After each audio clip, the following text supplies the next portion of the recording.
how to make this filter yarn. So, tuturuan ko na kayo right now. And then, punta kayo sa CapCut. Uy, nandiyan na pala siya.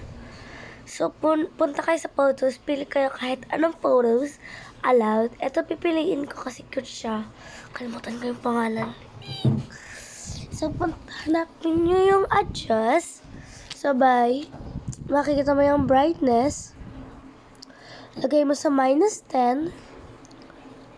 Sabay yung contrast, -50. Sabay yung saturation, 50. Sabay yung exposure, 34. No, mali pa be. Yan. Sabay yung sharpener 100. Nabulol pa talaga. Next step ay screenshot nyo mga be ha. Next, punta kayo sa gallery. Ayun na pala. Ay, ako ba yan? Sabay i-crop nyo para maganda naman yung papost nyo ganyan, no? Crop it.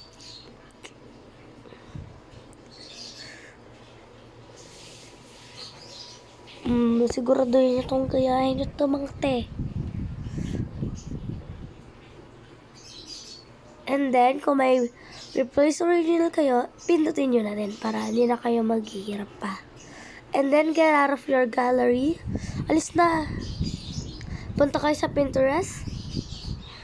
And then, pindutin nyo yung plus. O, hindi yun sa akin, ha?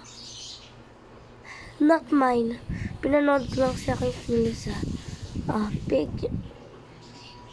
Then, pindutin mo yung idea pin. Ay,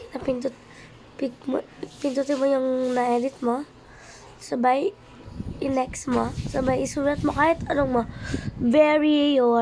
Sulat ko, our queen. Sabay, publish mo. Ooh, slay. So, feeling ko, ang pangit na ng profile ko. Kasi, you know, well, ayun na nga lang mga te.